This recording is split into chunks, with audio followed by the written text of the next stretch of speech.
It's weird how I don't know how it works because you didn't answer the call, but it still let you come on the call. Did you dial? Did you dial, or did it just? I'm not quite sure. How do you then join the call once you've said you're busy? Got you. So as long as when I log into Skype on my server, as long as the chat comes up with you and Gary in it, Right. it says join call.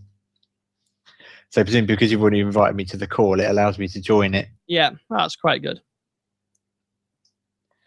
So, but the times where I struggle is when my phone's rung but I didn't have, if my service wasn't on at the time, then it doesn't register that I'm in a chat with you. So then I haven't got any way of of joining it. Yeah. Right, I'll send the link out. I think Richard's already there. Yeah, it's fine. Actually, does the chat window work in Spartan? Spartan is absolutely appalling trying to get it working. I spent I spent all day on Sunday trying to get it to work properly. The phone is fine. And then I got it working and it's just suddenly stopped working again. It keeps reloading the page. It's working. Right. But the weird thing is, it's like a JavaScript for one of the adverts that causes the problem, but it works in Firefox, Chrome, Safari, Internet Explorer. See, it's just worked now, but it was what it's doing.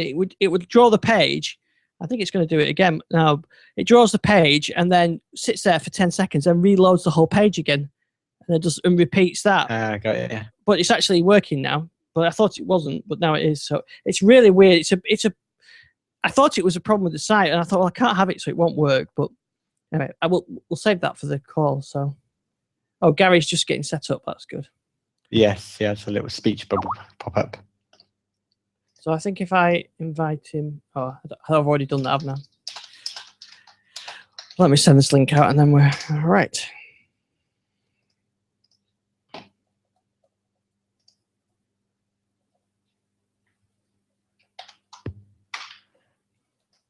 Warm now. Sorry? It's warm. Yes. Yeah, it's been nice in London. Yeah. They was firing off the guns at Tower of London. Tower of London today. Oh yeah, of course we did. Yeah. I thought I'd try to do something to do that for me. do they do that every time? No, I think I should be expecting it. Right, here we go. So Gary's just getting set up. So Jason, good evening. Good evening, Ian. How are you? Okay, good. Into a warm. This studio where I'm recording now, which is my room. It's got my office and keyboards and things in. It gets really warm. It's a sign that summer's on its way. Yeah. As soon as I shut the door to the recording, it just gets warmer and warmer. I think it could be the 2 servers, big screen, 3 laptops, tablet, and 4 synthesizers. Something to do with that. Yes, possibly. Surface Pro 3 will kick out quite a bit of heat if you push it enough. Yes, I noticed that when I rendered the videos, I use Cyberlink Power Director, and it spins the fans up then, certainly. And you can tell, actually, yes. There's something we've talked about from the early days of Windows. When you have a problem with the Windows Mail client, the built-in Windows 8.1 app, and it seems to not pull mail in. It just sits there, and sometimes you get the spinning wheel. I don't know if everybody's had this, but I've had this a lot on all my devices. It spins a fan up as well on that when it's doing that as well. So I'll be glad to see the back of the Windows 8.1 Mail client, because it just sits there with the spinny thing round and round, and it can't be the device, because I used to have it on the Surface 2, and now I've got the problem with the Surface Pro 3. So it must be a mail configuration, but it does it with my Gmail account, does it with my Work Exchange account. It doesn't happen with the new mail. It won't happen with the new Universal Mail app, will it? Because that's going to be rock solid. Absolutely, especially with the imminent July release. Yeah, so that's the things we want to talk about. We'll get when Gary joins, we'll continue with that as well. But we're going to talk about this rumored July release. We're going to talk about, because Paul mentioned this. We took a good conversation over Twitter about us being perhaps a bit soft on the the quality of the build. So we can definitely talk quality of builds, and especially as I spent about 6 hours over the weekend battling with Spartan browser. Yeah, I was quite surprised actually to see that for Josh, because actually I didn't think we were that kind at all. But obviously, Josh feels a lot stronger about it than we do. Yeah. Yeah, so we can talk about that as well. And there's a lot of updates. I don't know if you've done a Windows update check tonight. If you ever look at the optional updates. Yeah, I haven't. But I think it was Mary Jo Foley was tweeting, and I think also William Hay. Is that right, William Hay? Richard Hay, sorry. William Hay. If we mention a Tory, do we have to mention a Labour in it? Sorry. Yes, Richard Hay. Sorry. Yeah, I think he also mentioned the fact there was a bumper issue of updates. A lot of them are quite re-releases, aren't they? I think.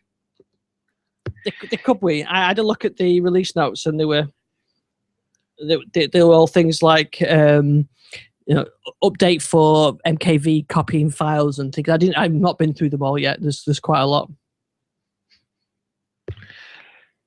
Sounds like Gary. Yes, it is. I was going to say it's bad enough getting repeats on the telly, alone on updates.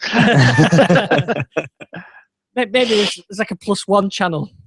+1 for updates. You just missed them last week. You can have them this week. Yeah, exactly. So, Gary, just to say, we're going to talk about possible July release, quality of the builds after that conversation with Josh Pollard over the weekend, and Silicon Dust launching a Kickstarter for a DVR. Yes, it's all that. And lots of Microsoft Band updates. A lot of Microsoft Band updates, and plenty of other stuff to talk about as well. So let's first, we mentioned this July thing. So Microsoft have said so far this summer. Jason, you said possible July release. Yes, I believe it was one of the OEMs on a earnings call. AMD. That was it. Yes, thank you. And they were talking about whether or not they'd be stocking up inventory ahead of the holidays and or the back to school season. They were talking about that. They were maybe kind of looking at delaying building up inventory ahead of the Windows 10 launch in July. And I think probably I wasn't on Twitter at the time, but I'm sure things soon lit up in terms of that conversation. And I saw quite a few blog posts around going, July, how can they possibly hit July? And as we already mentioned, I know Josh said we were far too easy going on the current stability and readiness for release manufacturing. To be honest, I actually re-listened to that show on my trip today, and I don't think we actually were that easy going on. We said they looked like very early releases, which they do. And we both said that we didn't think they potentially could hit that summer release. Now, if it's end of July, I definitely don't think they could hit it. Yeah, absolutely. I think as me and him were just saying, I think I don't think we were that easy on them either, but clearly and understandably I think Josh obviously feels even stronger about it than we do, and I know he's been trying to use Windows 10 probably on a more day-to-day basis than I have, so I can certainly understand where he's coming from. But yeah, I mean, I think what we were trying to say was the fact that these are, very early releases, but actually we're not that early in the development cycle. If they were going to hit an end of summer and now possibly even an end of July, it may well be that Windows 10 will improve stability wise over the next few builds, especially with them maybe kind of getting to that feature complete stage. Spartan's in there now. There's the modern Office apps, and we haven't seen the new modern Outlook and the new modern Calendar app, but they are just apps, so they're not, unlike Spartan, which seems to be a hybrid Win32 modern looking app. It's certainly not a true store app. So the application is a bit like we saw with I think with the release of Windows 8 to RTM by GA, by general availability, the email clients look very different. The whole people collection of mail calendar people look very, very different from that RTM point. And I think we were talking at the time saying how terrible they were. So I think there's two things. I think the next month is going to be critical in terms of getting the stability up, getting the Spartan browser up and running, and but like I say, I think if they're going to hit a July date, obviously that's not confirmed. Microsoft haven't announced anything. It could be a misinterpretation or one of those off-the-cuff comments that actually, that was just their concept of when they thought it might be ready. But I mean, certainly the phones, as Gary said, I thought we're pretty harsh on the phones because they are very early releases that we certainly would never have seen public view under Synovsky time, and even possibly even before in the previous years of Windows Chiefs. But yeah, I think I'm really nervous. I mean, I said I was really nervous about the Windows 10 for desktops hitting the end of summer release. I mean, gosh, I was thinking that gives until the 21st, 23rd of September to RTM. That's what I was thinking when they said that. Yeah. I was thinking end of September, well, mid-September anyway. But yes, July seems a very, very, very aggressive timescale. I mean, there are a lot of leaks leaking at the moment. A lot of leaks leaking, lots of builds leaking at the moment. So you can see they are aggressively pushing things out there, just not to us. So yeah, I think I don't know. I mean, I think Josh is right to be worried. I think that I just don't see it at the moment. Sorry, I was going to say, but I've been wrong before. So yeah, and I mean, so far, like you said, they've been preview releases, and if you think back to Windows 8, we only got 3 releases. We got the dev preview, consumer preview, and then there was a third with the RTM preview. I can't remember which order. There was definitely the dev one first, and so we only got to see sort of 3 builds that were chosen by Microsoft. I guess they went through all those builds and eventually picked the one that they thought they would release, say for the consumer preview. But what we are seeing this time is incomplete features, whereas say in Windows 8 when we saw the dev builds, we saw feature complete, or if the feature wasn't complete, it probably wasn't even included. This time we are seeing exactly what's going on in the builds, and in some cases like Spartan Browser, it's not a pretty sight. And yeah, July, it does seem a very short time space. I mean, I was saying before we started, I've been battling with this Spartan Browser trying to work out what's going on, because I've had problems with TDL loading and it goes into some sort of weird cycle. And I kind of identified it to some JavaScript that's causing the page to reload. But it doesn't do it in Firefox, Chrome, Internet Explorer, Safari. It doesn't do it on the phone build, which I guess is a later build of Spartan.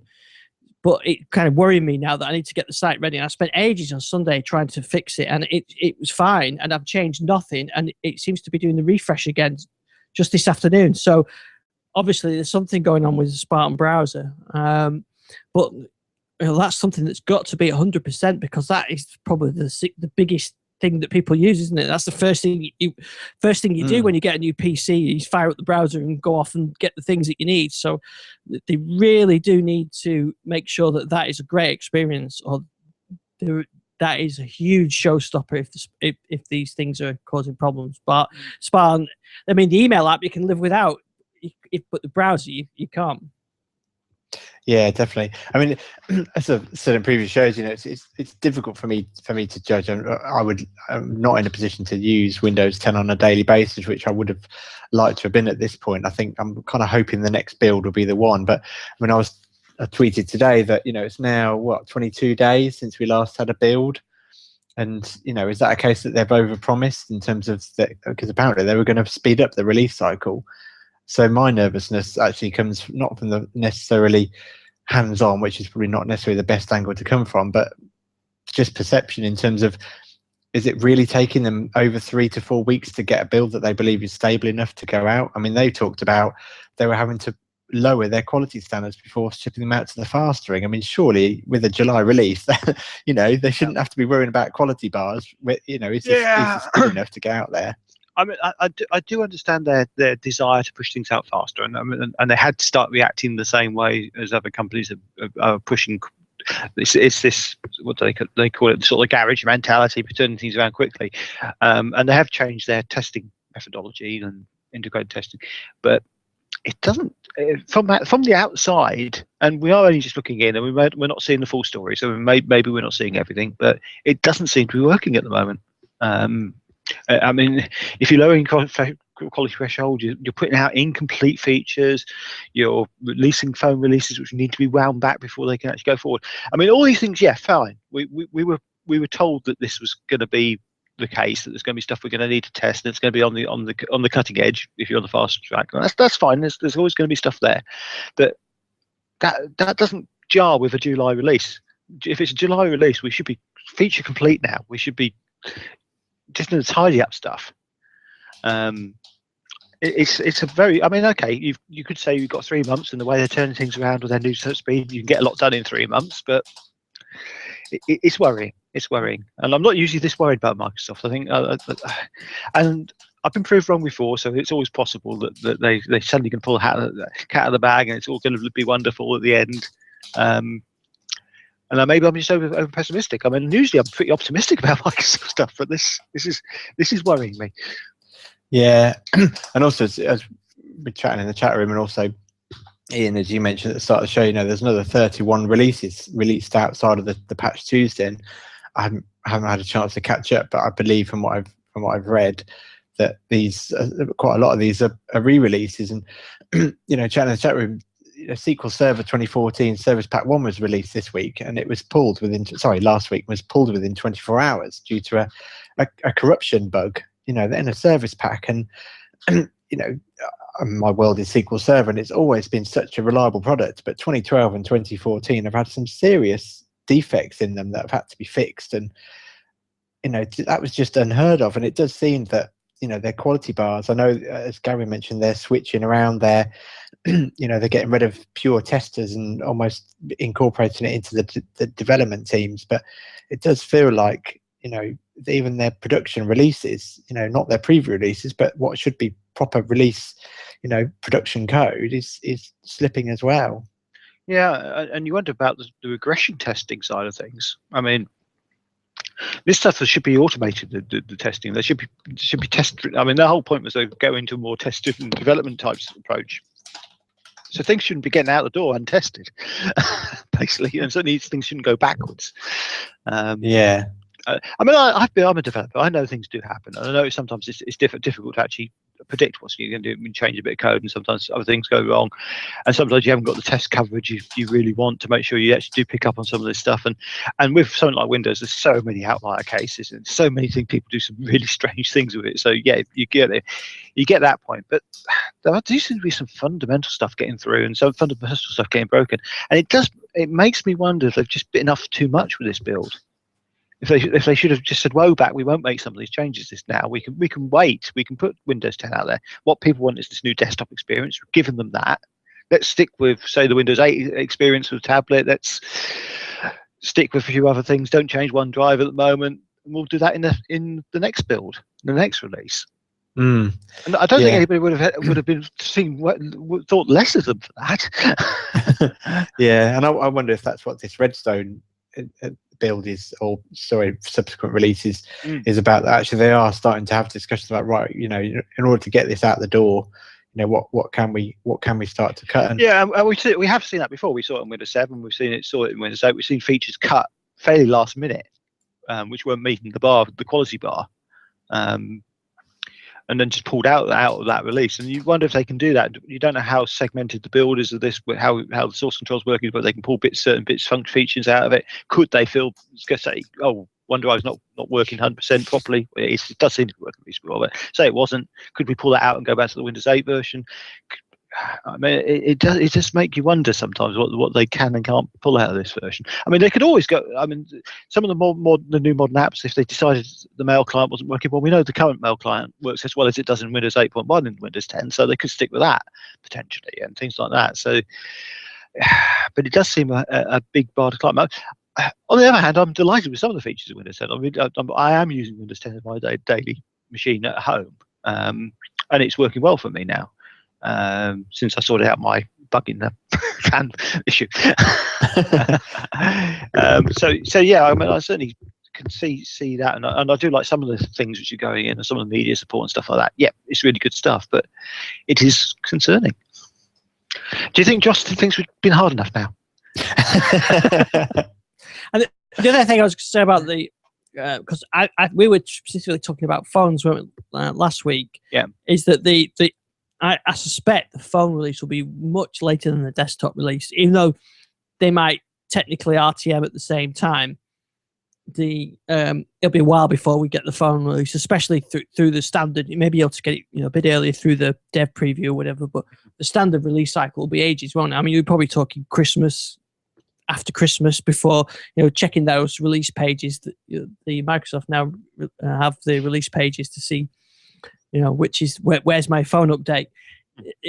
We've got all that to go through it as well. So it's I think the phone release will be a lot further, but some aspects, the phone, some things on the phone seem to be better. The music app and Spartan seem to work better on this phone than they do on this tablet, but then other things on this phone are pretty slow and clunky and things like that. So perhaps there's some just elements. I mean, they're not exactly the same build numbers, are they? So maybe there's some things included in the phone build which aren't in the desktop build yet. But I just found on this Encore 8, it's been a bit temperamental, and the tablet experience still isn't great.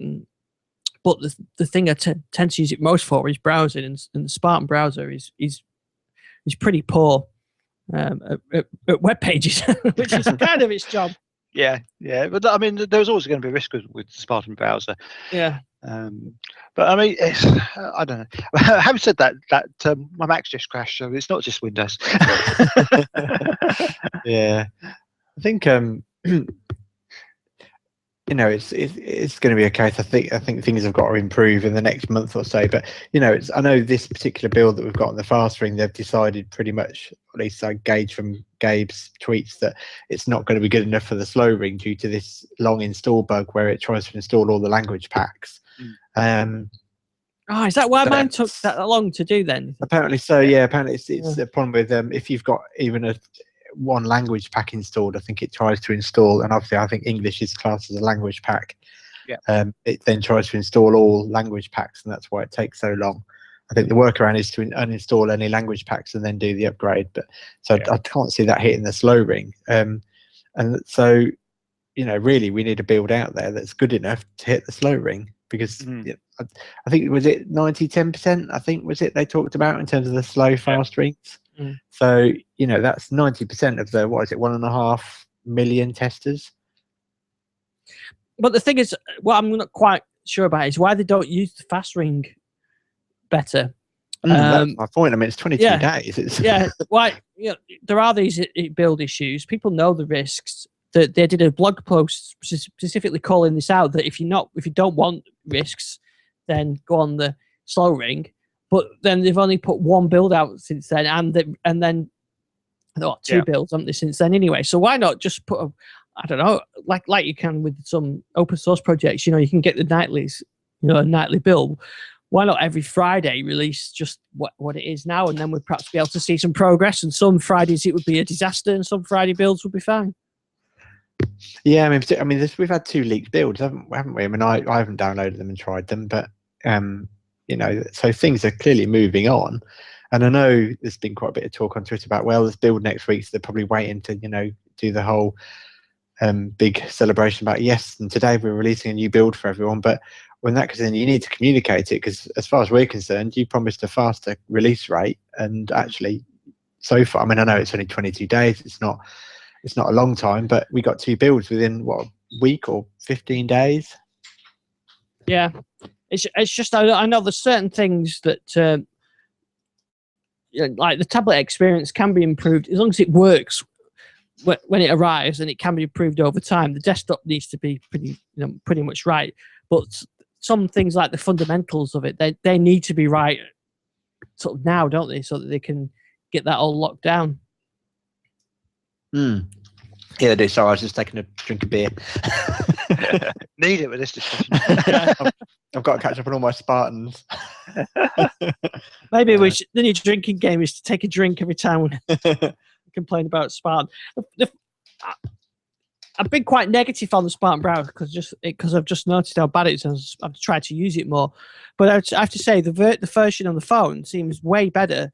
But I don't know if that's just because the phone is a cut down version of the features that you would see. So it's not running all the same JavaScript and everything else. So it's not a like for like test. Or the phone version, the actual build exe, is just a later the assemblies are a later date, and that's more reliable.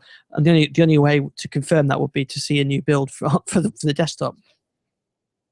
Yeah, possibly. Which is, again, it's a shame that the Spartan is a part Win32 app, because it's it's only going to be updated with the operating system or more patches, as opposed to just straight through the store. But I must admit, again, on the phone, I haven't really had a chance to use Spartan properly, so I don't know quite what it's like. But as I mentioned last week, just using my son's Lumia, poking around the interface, there's just so many bits that just don't seem to be quite rendered properly, or look like really bad HTML renders.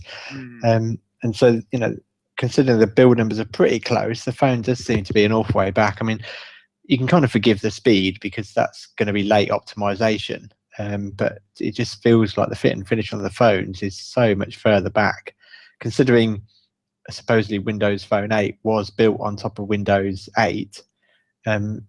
It seems to be an awful lot of reinventing the wheel. Yes. Yeah, there is an awful lot of that. Yeah.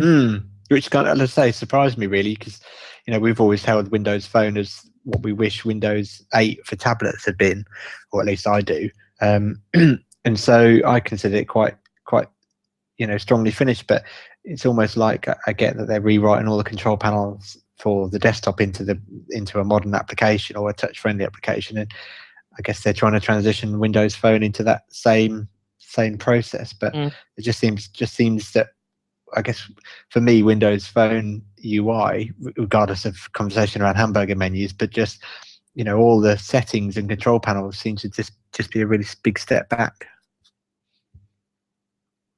Yeah, I can understand some things, but like I said, other things like the screens just don't lining up and things like that. I suppose that is fit and finish. It's some of the fundamentals that just don't seem to right. That's I think that is all the worrying side of things. But like I said, we've got further builds that can come out yet, and we could be proved wrong. But the fundamental problem that they've got to avoid, and they must know this, is they cannot release a faulty build, can they? They just a final release. They can't have a Vista situation again, because it would kill Windows completely. Exactly. So yeah. I mean, if it means not releasing it till December or whatever, they have to meet the quality bar, I think, over everything else. Yes. Yeah. I think they definitely do. But they need to get a move on.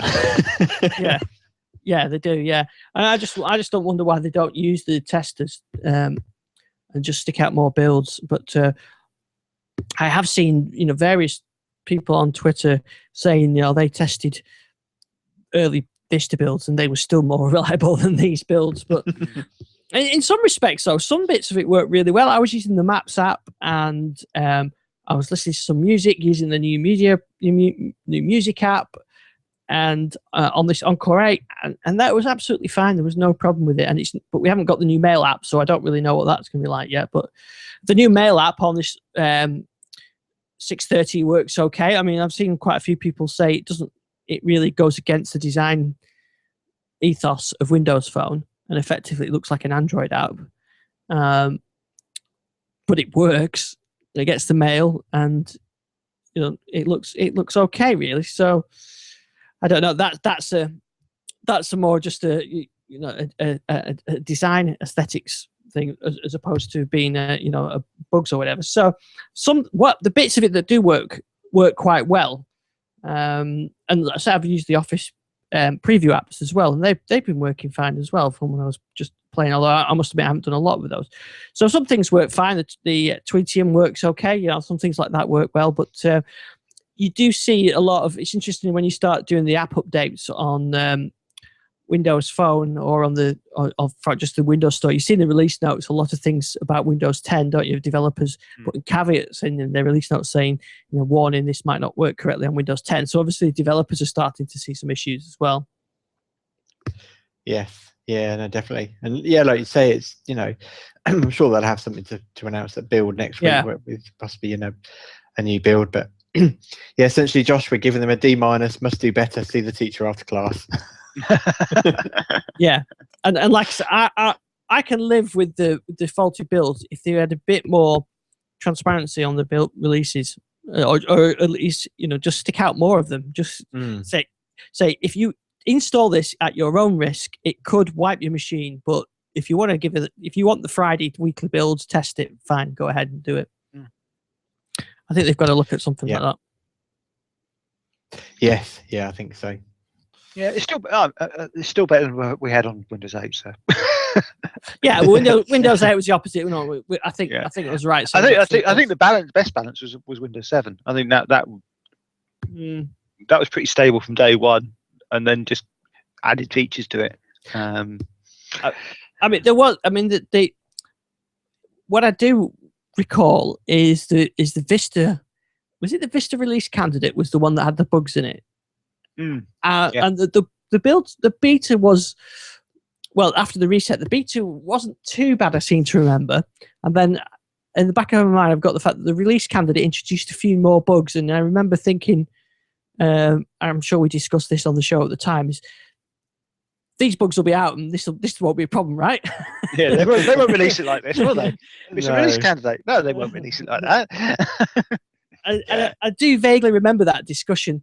I remember all the sites going up, pleading with Microsoft, please do one more release candidate.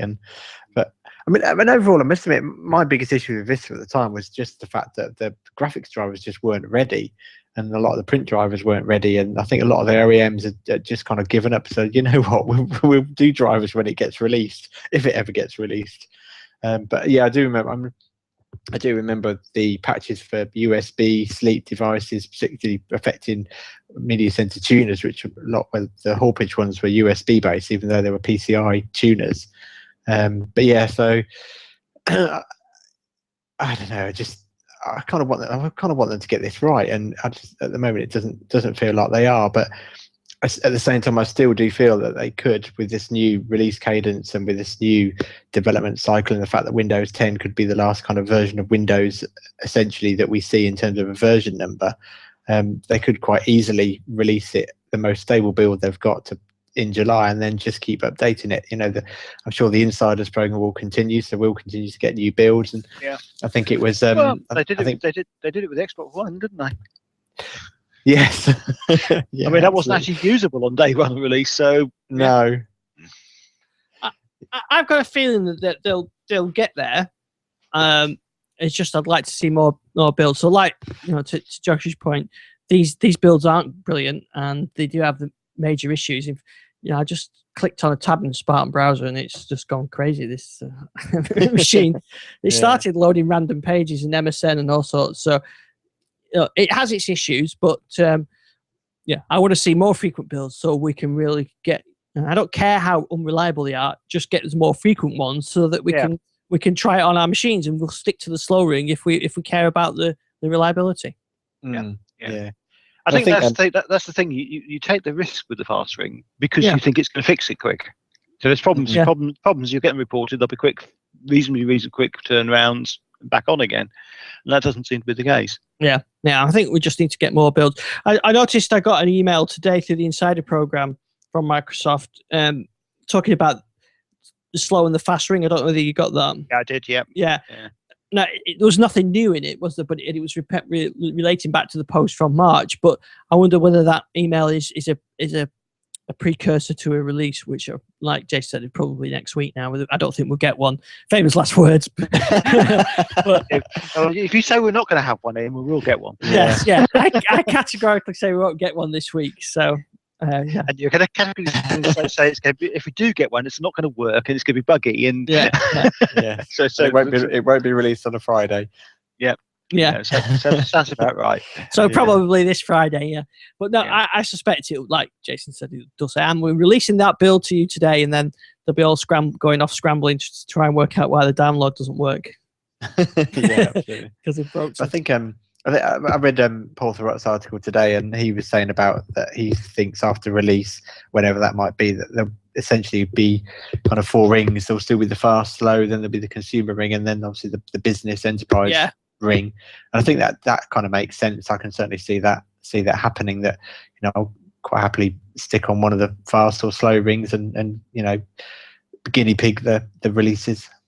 Yeah, I know. And for my day job where I've got 200 odd computers, they'd be on the glacial ring. Yeah. In terms of the build we have got though, was it 1049, isn't it? Yeah. I think. Look at my desktop. Yeah, 1049. It's certainly that all the bugs that they mentioned, apart from the language packs, all the bugs they mentioned in the release notes, I think have been addressed, haven't they? So the Hyper-V one's been addressed. Yeah, there was 2, wasn't there? And the indexing, the indexing of Outlook.com has also been addressed. So while the software itself might still have a few bugs and issues in terms of stability, the actual release notes have been attended to. Yes, yeah. It's just the individual components I think they need to sort out. But I don't get and you've got your signing on issue. That's still an issue on this tablet. Oh, but do you remember what I discussed about my TouchSmart? I couldn't get on it anymore because it needed a keyboard. Yeah. Somehow that's fixed itself. Well, they are listening. Yeah. I mean, a couple of it's still not very reliable. In fact, sometimes it started to blue screen quite often with a hardware power failure. I think it's the power. The power settings, it's when it tries to go into a sleep or hibernate, it's causing it to blue screen. But the actual signing in has been okay now. You can swipe up to sign in. Sometimes it doesn't swipe up at all, and then the only way to do it is to power it off and power it back on. So they must have been. So they are addressing some of these issues as they're going along. That's true. All right, we'll see. Let's hope by next Tuesday. When's build start then? It's next week. It's next week, isn't it? It's Wednesday, isn't it? Keynote. Right. So we might have a build before the next show. You never know, but not before we record, probably. You never know. You never know. Yeah. Now, changing subjects from Microsoft completely for a change. I don't know if you've seen this new Silicon Dust Kickstarter talking about a DVR. I've seen. I have no details. Seen no details on it, but I did see it and thought that looks interesting. Yeah, I saw. I think I saw Josh Pollard's post on the Digimedia Zone, and yeah, I think it sounded a bit kind of similar to the sort of thing we could implement with DVB Logic in terms of having the software running on a NAS. Yeah, that's exactly what recording. I put in my post. Yeah. Yeah. So it's certainly interesting at this kind of late stage that they're looking to get into that market, because I would have thought it's quite a crowded market. I know, listening to Josh and Richard talking, that there's certainly a little bit of uncertainty creeping in around the cable card tuners, with manufacturers no longer having to actually being able to solder cable cards onto the devices, which could kill off the independent, devices that just take a cable card. Sorry. So yeah, it's certainly an interesting twist, especially. I mean, there are so many solutions out there. I've kind of thought that maybe I've forgotten the name of the company, but the people that make the main cable card tuners. Hopag ones. No. Mine's gone complete blank. I know you mean now. Seaton. Seaton, thank you. I'll edit that seamlessly back. Yeah, thank you. Yeah, I often thought Seaton would kind of enter that market with some kind of hardware device, because the main thing that people love about Media Center is the UI, and it wouldn't be too hard to recreate that. Even avoiding possible patent infringements, you could come up with some kind of nice Metro style user interface. Most of the complaints seem to be, and we still struggle with our Humax device. That the UIs of pre-supplied set-top boxes aren't always great, and the one thing that they don't do is integrate with your home media. So I always thought, let's say, that Seaton would kind of enter that market with their own kind of almost the kind of Media Center embedded type solution. Yeah, I mean, like you said, it is a crowd market. I'll give you the details then. So this is called the HD Home Run DVR, and it's a software solution, said very much like DVB Link, where you've got a server component, server software that you install on a NAS, but they do say you can install it on a PC as well. And then you've got client-side devices that can access live TV, recorded TV, and there seems to be an EPG for accessing guide data. And you could use any of the silicon dust tuners from that. So they're asking for what the where's their details? $100,000 goal. They've got 494 backers at $35,000 with 29 days to go as we record this. So they may well meet that. But like you said, the question is, do we need another solution, a media center type solution? Certainly, I think in the UK, and I think the UK and the US markets are very different for TV. But I think I'm not sure. I think in the UK we've kind of moved away from this type of solution, as you know, every box and provider, you can't get broadband without getting some kind of bundled TV service now. Yeah, and I think we've often said that as great as Media Center was, it never broke out of that niche market. And I was refer back to Charlie Owen's excellent post about the fact that most people, don't have a tuner where their PC sits or where their NAS sits. That's the main thing. Probably your NAS maybe sits near your broadband router, or maybe tucked away in a study somewhere. And yes, people like us have probably got tuner points wide all over the house, but most people have just got their tuner point near the TV, and they don't necessarily want a device sitting under the TV that's got to be powered on and another thing to record them. When I think they're not great solutions, the set-top boxes provided by Sky or even UView or FreeSat actually do a pretty good job. And also, I think from my perspective, I see that the world has kind of changed. We don't necessarily consume all our media from the TV. We don't, we might sit down to watch films and whatnot, but quite often, actually, it's just from a streamed service that you use, like Blinkbox or Netflix. And with the advent of things like Chromecast, you don't necessarily need this one super box that can integrate all your music and all your videos and all your pictures, because for us, pictures are in OneDrive and we can look at them on the Xbox if we want to. So I wonder, and I know there will always be a niche market for these kind of devices, all-in-one solutions, like Media Center was, but I just wonder for the main consumer, the normal user, for want of a better phrase, that their world has changed. I think that certainly around TV viewing in the last 5 years, it's changed immensely. Like you said, you've got these set-top box solutions from the providers that are very easy to use. You've got iPlayer and those kind of solutions that work over internet. And the other question is, how often do your kids actually watch TV? Yeah, well, I mean, when I was when I was a kid, I had my Spectrum and I had a TV in my bedroom, and I probably watched quite a bit of TV in there, Miami Vice and and so, but I've got two 13-year-olds that don't have live TV in the bedroom and have not even asked me. Now, 10 years ago, the teenagers of 10 years ago would have had TV in the bedrooms because to watch TV. Now my kids either use Netflix or iPlayer, and that's it, or YouTube. They get so much entertainment from YouTube; it's unbelievable.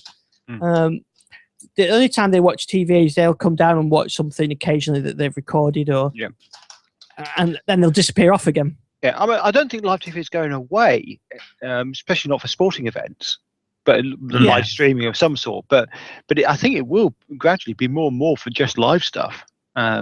An event TV, but you start looking at the things like the Amazon TV series, their model for sort of things like Bosch and a couple of other things which are out on at the moment, where you've got all the episodes available all the time. It's a much better model for consumption, and then you don't need to DVR. Yeah, I mean that's the point. I mean, we've made many times in the past few years that the actual needing a tuner to record is becoming less and less necessity, because everything is available on demand afterwards. There's very few channels now where you really can't get at your content, and if you look at some of the BBC iPlayer, it's quite sophisticated now. You can catch up with what's on live streaming now and that kind of thing. So the need for a tuner has become less and less. I know in the States, it's very difficult to talk about the cable card and everything else because it's such a different model, but I I just think that a standalone solution like this is very, very niche now. And you've got services like Plex and Media Browser, now Emby, which are great systems, you know, the all-in-one systems, you put all your videos and things like that. But that's a niche. And I think the people of that niche that will watch live TV is even more of a niche now. Yeah. Yeah. I mean, Yeah. mind you, having said that, a small market, a small percentage of the worldwide market is still a big market. And there are parts of the world where the demographics are different. Certainly, you look at some of the Spanish-speaking countries. There's still television, still a big market in particularly Latin America. So, I mean, okay, that's the move. That move will happen. But you've also got people like Jason, who just hasn't got the ability to challenged. Yeah. Good percentage of the world still bandwidth challenged. So there is a market out there, but I do think it is moving away from it. And I cannot remember the last time I watched a piece of recorded TV. And I used to watch recorded TV all the time. Mm. Now, I do still, you know, record a lot of things through the Sky Planner, because it's so easy to use. So I do use a lot of recorded TV, and very rarely watch live TV apart from the you know, Formula One and a few other bits and pieces. So, but I tend to record everything and watch nothing live, so that even if it's something that's on now, I record it and then I don't have to watch the adverts. And Richard mentions that in the chat room about some of the issues with 4OD and ITV Player because of the adverts being issues, and that is a problem with streaming services, especially ITV Player. That bugs me whenever I use that. Is that you start watching a program, it goes to an advert break, and then kind of crashes and goes back to the beginning again. Yeah, it's very annoying. But Sky's on demand.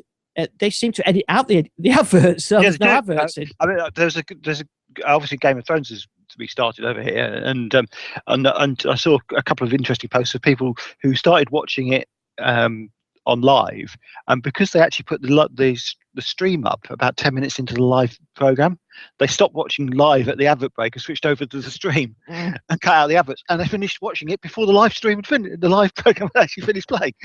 Yeah. Yeah, I mean, I know because I think when they announced the US tuner for the Xbox, and I was saying to I can't remember the name, but there's one people clearly on the Xbox team. I was saying about it would be really great if on the One Guide you could go backwards in time, just like, you know, UView and FreeSat works. And they made a really good point that I'd forgotten about, that actually the developers of media application of the Xbox One can integrate with the One Guide. So, you know, that almost for me underscored why that the Xbox doesn't include recording, because actually they're going to rely on, which hasn't always worked out for Microsoft the way they hoped, but rely on third parties like the iPlayer and ITV Player and 4OD to actually integrate with the One Guide for their catch-up TV services. So, and you know, and then also when you mentioned about, you know, trying to have a one player for all your media, you know, music. I remember, you know, having music through Media Center playing on the TV with all animations and album art, and it looks absolutely amazing. And then you kind of sit down and think, well, hang on a second, I've got this plasma TV pumping out heat just so I can listen to music. And, you know, we've obviously moved on to Sonos now. And so as I said, I think that centralized consumption of media is disappearing. Just a quick aside, talk about Sonos. As you know, I've been away today. Had a trip up to Derby to see the guys at Entotem. I've got to get their name right. Who are the people who've done the Plato music system, which we spoke about a few weeks ago, and we've got an interview coming up with them in a little while. But one of the things they've done is managed to stream to Sonos. And as you'll hear in the interview, they've done some really clever stuff to be able to stream very high definition audio to Sonos, which doesn't actually support that audio. So it's definitely worth a listen on that point. Oh, excellent. Now, so we'll probably have that interview tonight then, won't we, in the show? Yes, yeah, it should be later on, yeah, because I've sent it all to you, Ian, and you've just got to do a little bit of editing on it. But it's a really good interview, actually, and I've had a fantastic day today with the guys there. They've shown me around, shown me the system. It's a really good system. I just at one point today we had I think it was something like three TVs playing different movies from the same system. The system itself playing out music on its own speakers and also sending music out to the Sonos system they had there, and it was rock solid and at full definition all the way around. So really, really impressive. Yeah. I look forward to listening to that. Yeah. So yeah, there's like you said, there's a big change in the last 5 years, and well, longer really. And I remember at the time when Microsoft started to de-emphasize the Media Center and said, it's more about internet TV, and it's kind of changed around again, hasn't it? Now it's not about, it's just about TVs now everywhere, and you don't need a central system for it. Well, I guess it is internet TV, but we just don't think of it as internet TV anymore. Yeah. I think, my 10-year-old son says when he grows up he wants to be a YouTuber. So yeah, exactly. That's what my take is. Yeah. They see that. Well, they see it's a lucrative market, isn't it? For a lot of people. Yes, yeah, absolutely. So I think I let my 10-year-old record one of his Xbox sessions using the record app, which I think they allow 30 minutes now. But of course, as soon as he was done, it started uploading it, and that was our bandwidth gone for the day. Oh. So so he's not too chuffed that I won't let him do that again. But yeah, I think like we say, things have certainly changed a lot. Yeah, absolutely. Now, one because going back a bit, and I'm sure this was part of the excuse, Microsoft never really liked Blu-ray around the Xbox 360 times, but one of the reasons why they said they never did an Xbox 360 Blu-ray drive was because they saw the future as being in digital streamed content. So I know the Xbox One has got a Blu-ray drive in it, but I think that's more about the game sizes as opposed to anything else.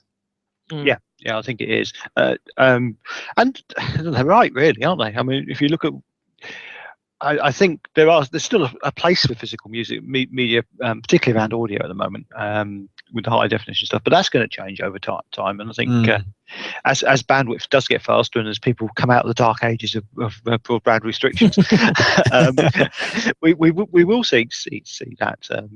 As I said, I was talking to someone the other day who's he said, "Oh wow, my cable broadband's just not fast enough for me now to download this stuff." So what I've done is I've signed up for two other fibre providers, and I don't know, I've got all the three going through a load balancer at home.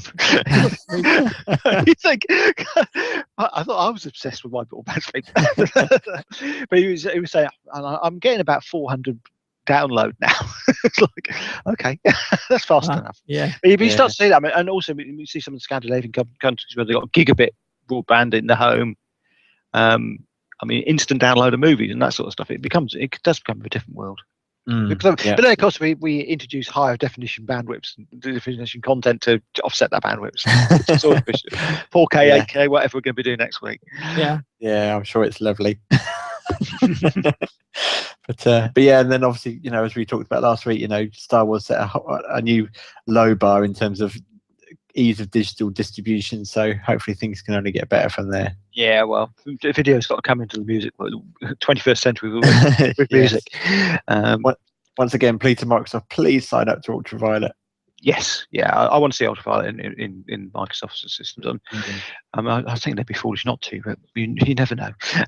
And maybe that's another feature creep which we shouldn't be asking them to do. But yeah, I see it. Yeah. Now there was a couple of other things just wanted to catch before we wrap up. So if you're interested in Kodi and home theatre projects, you should check out some of Stuart's blog on the digitallifestyle.com. He's got some great posts up there this week about his home automation kit, how it all links together. So check out those. Also, I posted a couple of videos from the Gadget Show, and I think I've got a couple more to go, including the Wi-Fi plug. Does anybody recognise the guy in the video from? He was on The Apprentice. So that's where you may know him from. So it's definitely it stumped me from the beginning. You see a little power charger that I've been testing. That was a very handy little device, actually. If you've got problems if you're an Android user or an iPhone user and you've got battery issues, you don't get that with Windows Phone. But it's looks like a little cigarette lighter, but it'll actually charge your phone in just over an hour from flat, and then you charge it up in a couple of hours. It's a very handy little device. I think you had one, didn't you? A Nokia one. Yeah. Yes, yeah. Actually, talking about power bars, actually, I picked up my free. Well, it's not quite free, 35p for a text, but my EE power bar. Yes. Oh, I was going to suggest my wife's got an EE phone. I think the best thing about that thing is the fact you can take it into any EE shop and they'll give you a fully charged one. Yes, yeah. So I talked about that because I think it's such a great marketing idea. It's certainly one of the best perks I've seen for being on a cable, a mobile provider. And yeah, as you said, it's as long as it's not been damaged, they'll just swap out. It doesn't, just if you're out and about and you've used it and you suddenly realise you're going to need another one, just pop into a store and they'll swap it with a fully charged one. Yeah. That's really cool. Yeah. The only condition is if you do leave EE and you don't return it, they might charge you for it. Yeah. You got to find understandable. Well, yeah, yeah. But I think it's a great little perk because not everyone thinks to buy one, and quite often you use one and then it's depleted and you're kind of stuck. But literally, the chances are you're going to be, if you're that desperate for battery power, you're probably going to be somewhere where you could just find an EE store and pop in. Yeah. And other things, very healthy ecosystem of Microsoft Band apps now. There was 8 updates today for so you're into your air guitar now. That's the that's the best. And Air Banjo. Air Banjo. Oh, that's gonna be cool. Yeah. So I don't know if you saw. I know Jason saw my tweet about the Microsoft Band last week. So I obviously came available, so people were getting it, and I was chatting to someone who'd got a band, and they were moaning like anything. The fact that they were forced to enter all stuff in kilograms on the first screen. And there wasn't an option at all for stone and pounds. Now I know we're supposed to be metric, but the real world is that most people still think of weights in stones and pounds, and obviously you can do pounds, but there isn't a stone and pound. There's no stone, no. And you haven't got the option to start up to change it to anything, which seemed a bit restrictive as well on the Half. This is obviously on the Half app, but a bit of a shame on that, but. Having spoken to them this week, they really like the band. So there's and this is sort of normal user, not a techie. So so really impressive. Yeah, and there's loads of apps now, especially for customizing type things. There's loads of those available now, and there's a few Android ones now. I think there's about 5 or 6 now for Android as well, which is good to see. Nothing for iOS yet. I think we might get a few more because there's Xamarin support now for the band, so you can write across platform app pretty easily. So I mean I certainly would look into that from my first band app whenever I do it. Yeah, that would be good. Yeah, do that. I noticed a couple are I think one of them, Send to Band, is the exact same app on Windows and Android. So whether they've used that approach to do that, I don't know. But anyway, so lots of those to check out. So if you've got a band, there's a huge amount of apps to be able to play with now. So but I think Go ahead, Jason. I was just going to say, sorry, you mentioned about the Gadget Show. There was a face you might recognise from the past. I don't know if you saw the tweet from Andrew Edney today. He was at the Avengers Age of Ultron, and he tweeted a picture of him with Mark Ruffalo, who plays the Hulk, and I wasn't sure who was who. See, Andrew merges with people. I think he's some sort of clone, really. That just made me smile. My favourite one is the one with him with Rufus Hound, because they do look like brothers. Really is. So Andrew just mixes with the wrong people now. I mean, he was much better off mixing with us. He's forgotten his roots. Yeah, forgotten his roots. Okay, so I think that is all time we've got for this week. We should be back next Tuesday evening, same time, on the chat room and on podcast, YouTube, everywhere else. And you never know, we might have a new build next week, but there will be build, and we'll be recording just after that. Yeah, absolutely. Excellent. So until then, I tell you what, quick plugs. Gary, what have we got going? So Fascinating Tech, we are putting the spring issue together this week. We've got tons of video to edit down from that Mitsubishi Outlander review, which is all coming together. There is a sneak peek up now. So if you want to have a look, there's a bit of the article up there already. Just give a flavour of what's coming. But that's looking really good. Some really good video on there. Some great articles. A couple of bits from Gadget Show. Some opinions on some of the bits we saw there. A few reviews and things. And as always, a really good competition. So and Digital Lifestyle listeners, if you mention you're a Digital Lifestyle listener, you will get double prizes on the competition. Oh, very good. So all good stuff. And you can catch me at Gary WMA on All Around Fascinating Tech. And Jess, where we find you? You can find me on Twitter at DatabaseJace. Excellent stuff. So that's it for this week. We'll be back next week. Looking forward to Build, and we'll see you then. Yeah, we'll see you then. And Ian can go off and edit my interview from earlier now. I will. I would hopefully have that in a few seconds. Yeah. Oh yeah, come in fact. Let's introduce it. Gary, introduce yourself.